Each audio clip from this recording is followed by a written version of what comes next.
I'm Effie, and it's been a minute, but hopefully this is me returning to making video content. For the moment, I'm just going to try and make videos that I feel passionate about as and when I feel that passion. So, consistency, we don't know them.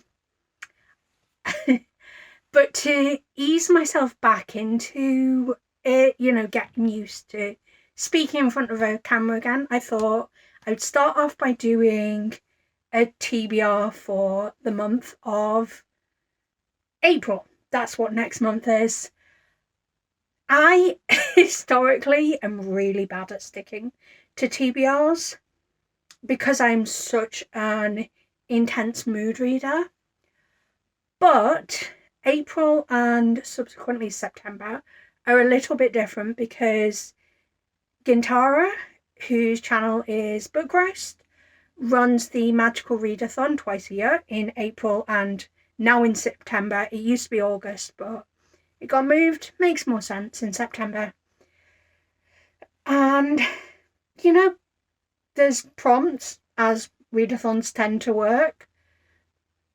So having a TBR is kind of necessary, especially when some of the prompts are really difficult. We'll get to that in a bit, but first off, I thought I'd run through the arcs that I have for the month of April. Obviously, I'm filming this in the middle of March, so some of these I may actually get to in March, but they do need to be read in April, hence why, or they need to be completed by dates in April, hence why I'm including them here.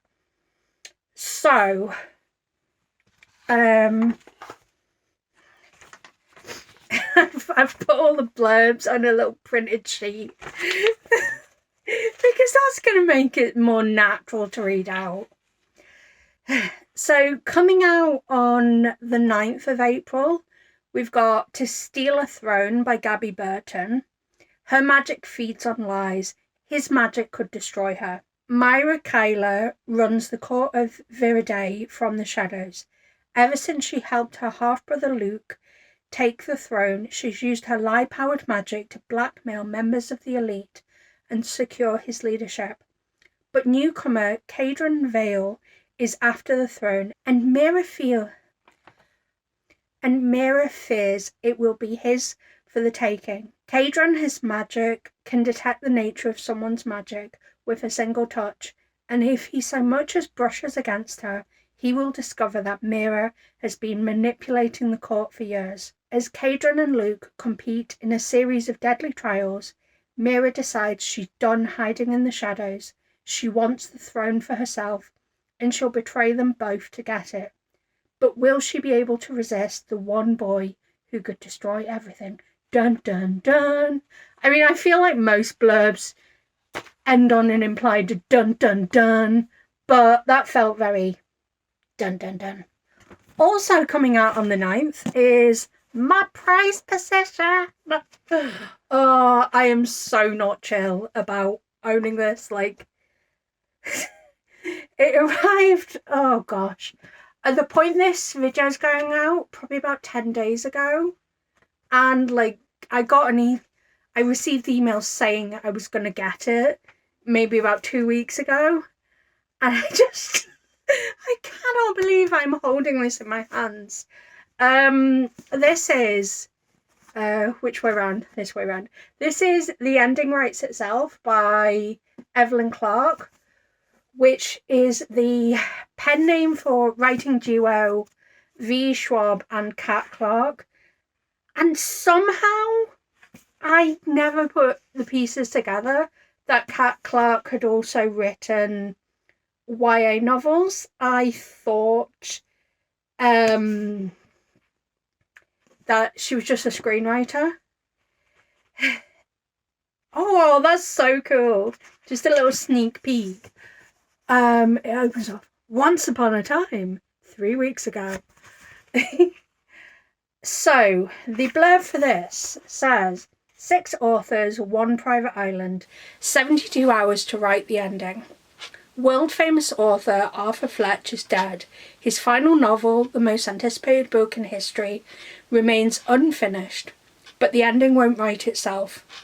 When 6 struggling authors are invited to Fletcher's private Scottish island and presented with the opportunity of a lifetime, the plot thickens. Whoever writes a worthy ending will receive a game-changing book deal and $2 million. Why have they been chosen to attend? Who is behind the invitation? And just how far will they go to secure a place on the bestseller list? They have just 72 hours, a typewriter, and a blank page. All they have to do is write. Starting is often the hardest part, but getting to the end could be murder. And again, that feels like it's got an implied dun dun dun. Coming out on the 20th of April is The Contract by Elise Thomas. And I will say that I've read about half this book and I'm not loving it. Like, I had to actually put it aside because it just wasn't quite working for me. But I am hoping to return to it and hopefully it'll work for me a bit better when I return to it. So, 12 months, total submission, $1 million. I spent 6 years in a convent preparing for a life of silence and service. I never expected my new life to begin under the ruthless control of Stefan Marek, my boss, my temptation, and the most dangerous man in Chicago's most elite law firm. Stefan is a brilliant, untouchable predator in a $1,000 suit. When he discovers I'm a virgin, untouched in every way, he makes a deal only a monster would propose. 1 year of complete sexual submission in exchange for $1 million. The money will save my sister's life. The price will cost me my soul. The contract is airtight, the rules are absolute, but nothing about Stefan Marek is simple. As I'm drawn deeper into his world of dominance and control, my shame collides with a dark, awakening desire. In the shadows of his penthouse, obedience begins to feel dangerously close to freedom. I vowed never to surrender again, but what if my submission is the only thing that can set me free? He owns my body by contract, but will he keep my heart by choice?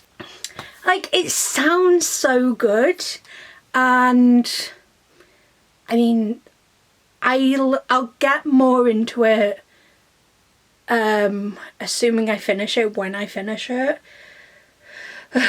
I might need to make a video at some point about DNFs, just so I can talk about that book. But yeah, like, the concept, amazing. The execution, not quite sure yet. But as I say, I'm only halfway through, so it could change. Night Babies by Lucy McKnight Hardy comes out on the 23rd.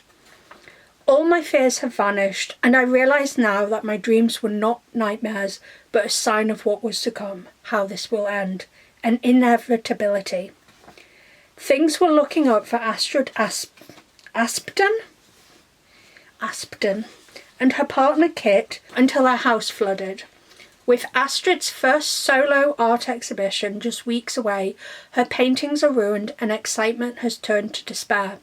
She's thrown a lifeline when her best friend Flora invites her to stay in a rundown chapel she and her partner Sim are renovating in the Brecon Beacons. As Astrid and Kit settle into their new surroundings to salvage her work, they soon learn about the unsettling history of the chapel and what lies beneath the nearby reservoir. As the weeks go by, tensions simmer between Astrid and Flora as sour memories flare up from their teenage past and deep wounds are laid bare from an ill-fated school trip to Florence. Her relationship with Kit begins to fray as the chapel and the surrounding hostile beauty of the valley begin to intrude on their lives. Astrid throws herself into her work, but the longer she spends in the chapel, the more she begins to notice things. Handprints on her paintings, shadowy figures reflected in the reservoir, and voices whispering in the night. As the darkness of the Welsh Valley closes in on Astrid, will she be able to run from the looming horror, or be consumed by it. Whether it is the past, the otherworldly, or the truth, they all haunt this menacing and claustrophobic novel. I fairly recently, like I think last year, got into reading folk horror. Like, I still haven't read a lot. I haven't explored the genre very far, but I don't know, something about it just really resonated with me, and that's exactly what that book is, and I'm very, very intrigued to delve more into the genre and see what that presents to me. My words today. Okay, and then on the 23rd we have 3 books coming out. I guess that's the thing with like books tending to come out on either a Tuesday or Thursday. You do tend to get them grouped together. So we've got Our Rogue Fates by Sarah Glenn Marsh, Death Meets Cute by Jay Penner, and Pilgrimess by Cara Reynolds. Our Rogue Fates.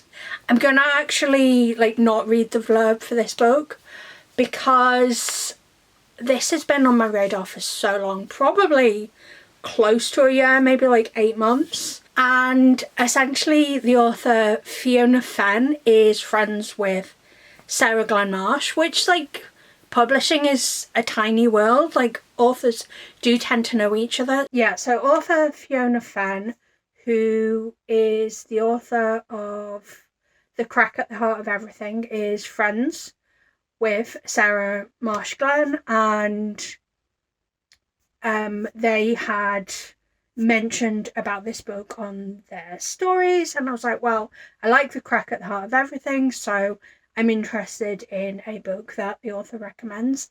And then I think it's meant to have kind of the vibes of like Sam and Frodo, but you know how like if you're watching or reading, but I've only read the 3rd book for some reason, Lord of the Rings, you kind of get a vibe from Sam and Frodo. And obviously you know that Sam is with, oh gosh, why can't I remember Sam's wife's name? But you know what I mean, there is kind of a vibe there. I think that's what this book is meant to have that sort of vibe for.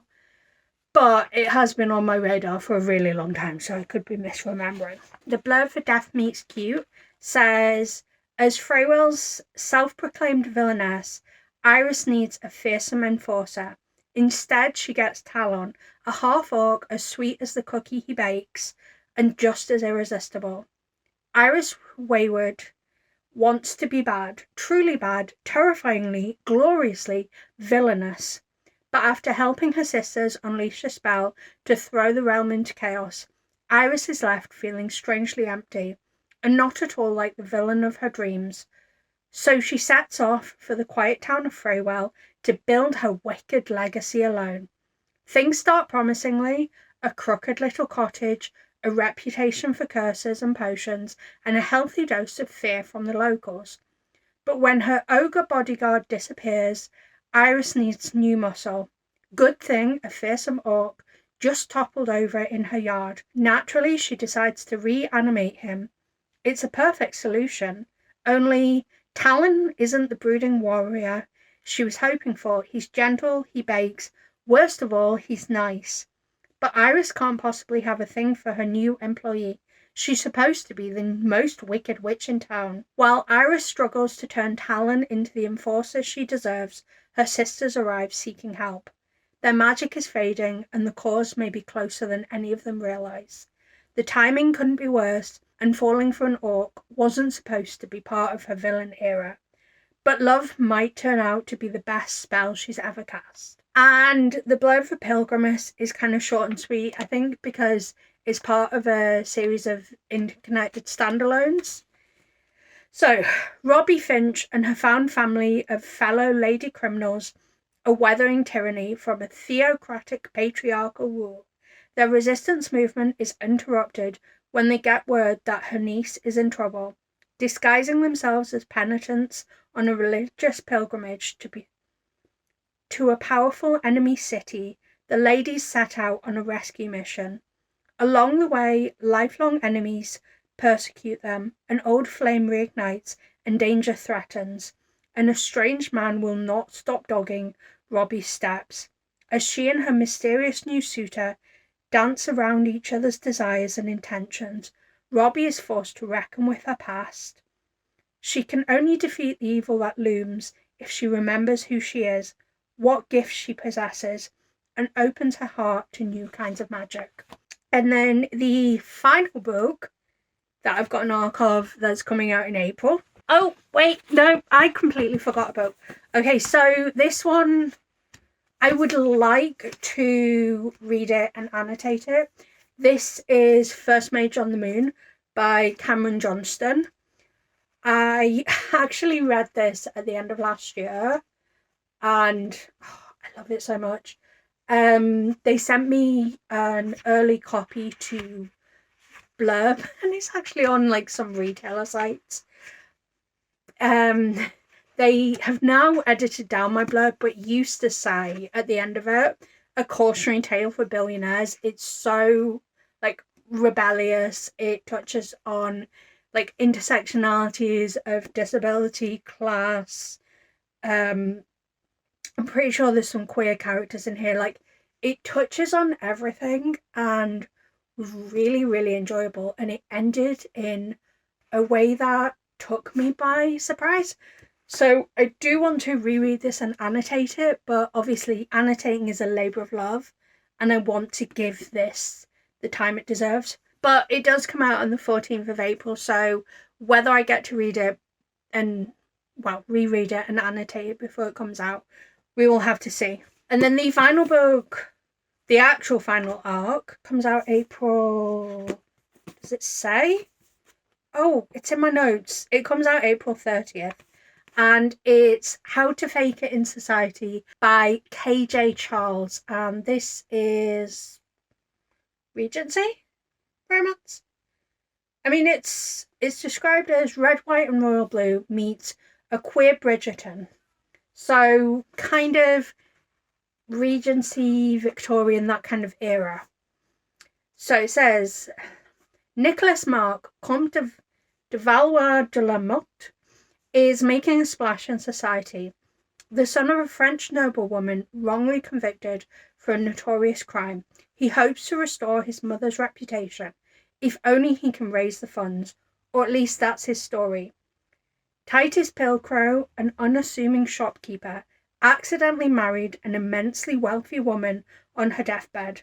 Now possessed of fortune, he's the target of every conman and beggar in London, including Nico. Broke and desperate, Nico latches on to Titus. It's his big chance to get rich until he falls in love with the man he needs to cheat. Still, Nico is sure they can have a happy ending together if he can just find a way out of his own web of lies. It just sounds like so much fun. And who doesn't want like a queer Bridgerton story? Yes, please. So that's all the arcs, and now I'm going to move on to the books that I want to read for the Magical Readathon, and try to hold off for another 2 weeks on starting these books so I can actually read them for the Magical Readathon. I can see my battery is running low, which is just fantastic, so I may have to switch across to less great lighting. Hopefully my battery runs out, but is not... No, I do not hope my battery runs out. Hopefully my battery lasts. But if not, I apologise if the lighting gets substantially worse, because I don't have a spare battery. That would be far too sensible. So, my character for the Magical Readathon, if you don't know anything about the Magical Readathon, it's kind of like D&D, choose your own adventure.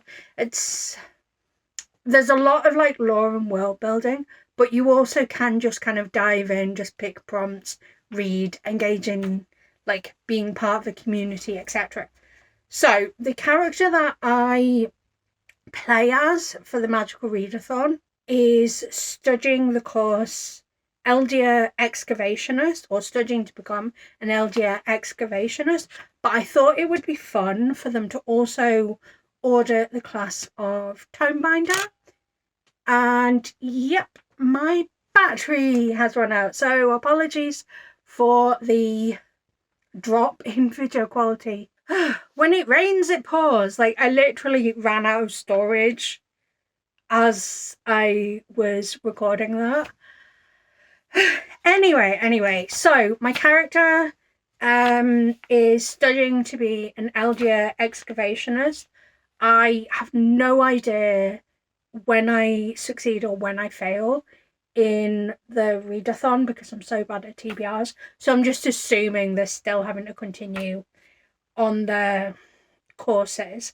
But they're also going to be auditing the Tomebinder class because Tomebinder class because I got myself a bookbinding kit like just before Christmas. Well, I got several bookbinding kits. Like, this is one of the books I made myself with one of the kits. It's like I've got my own reading journal that I made myself. Anyway, so I thought it'd be fun, and maybe if I am vlogging for Magical Readathon, you know, I don't know if it's going to be a month long, week long. Like, I don't know.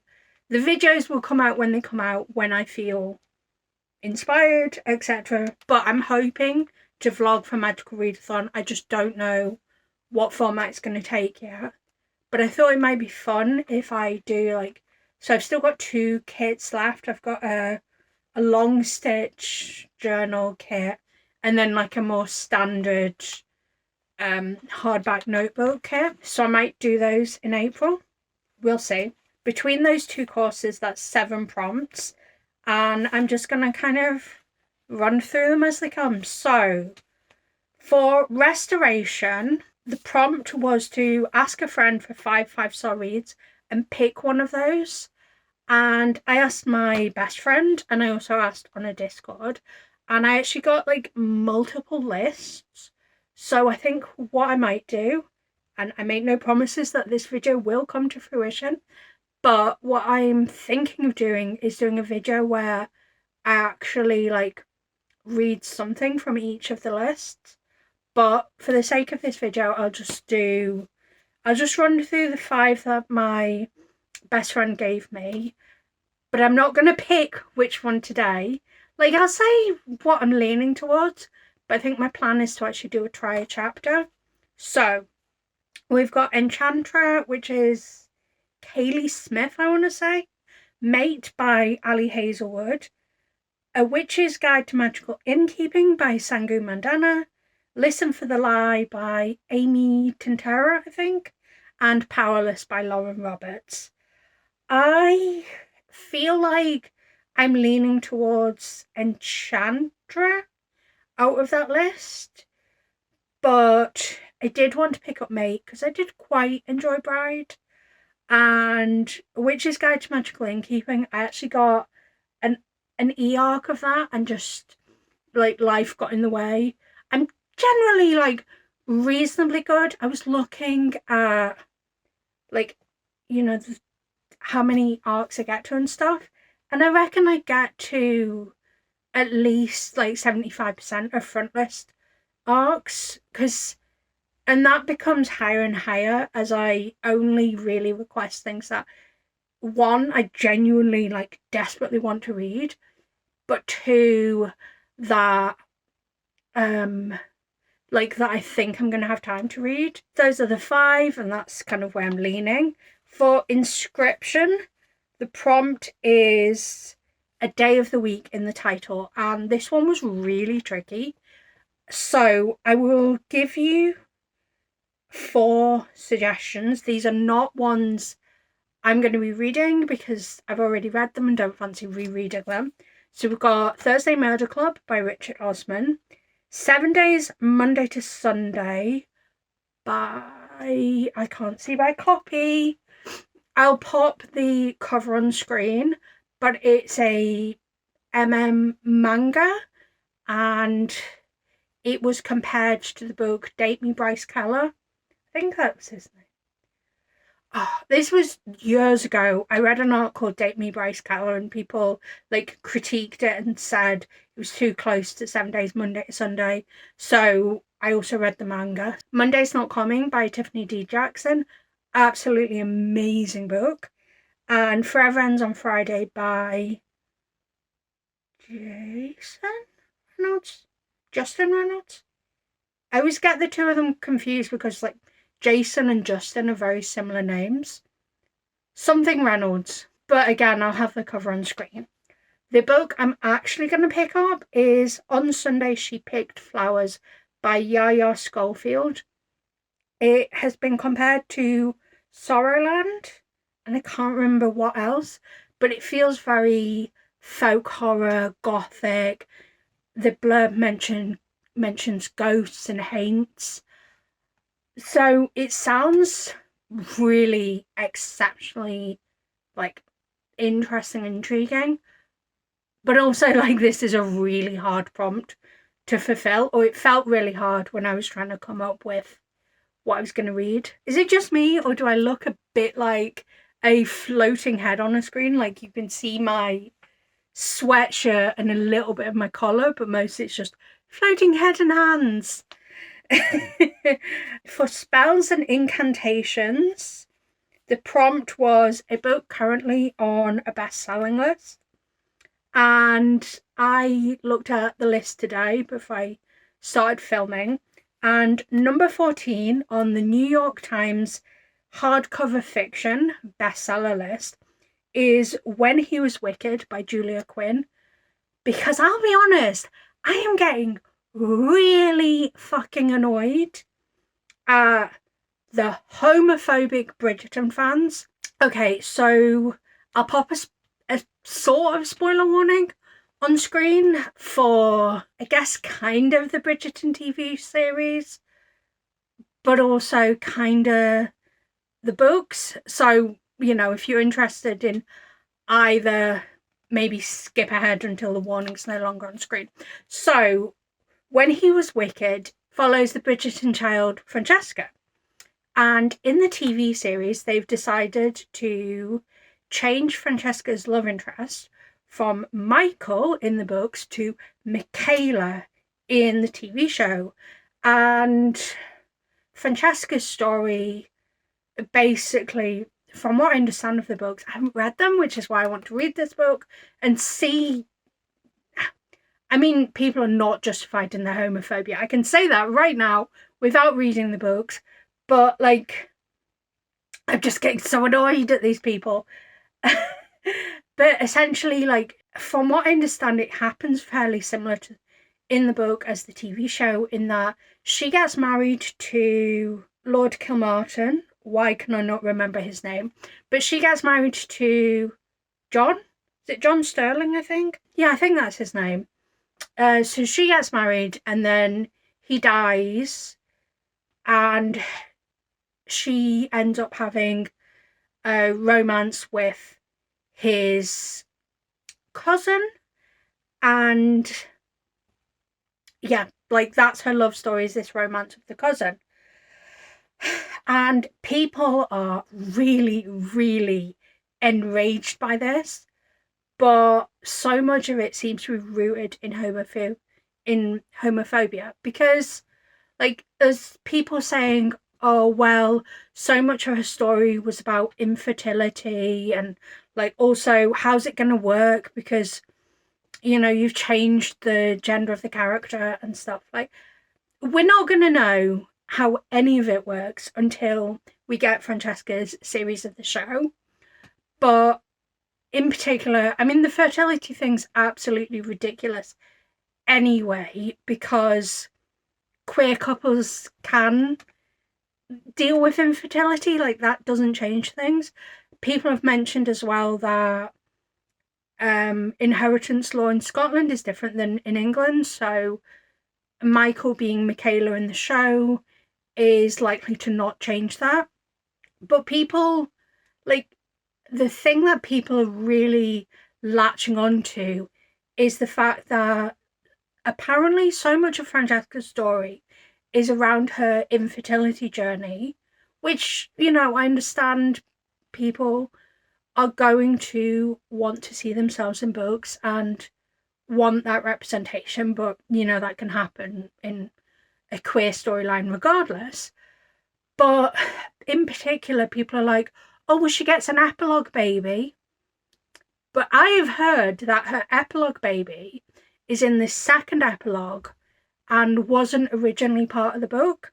Like, originally, it had one epilogue and she didn't have an epilogue baby, and then there was pressure from the readers, so she got an epilogue baby, is what I've heard. So basically, I want to read the book and see how ridiculous people are about it. You know, sometimes you read things for petty reasons.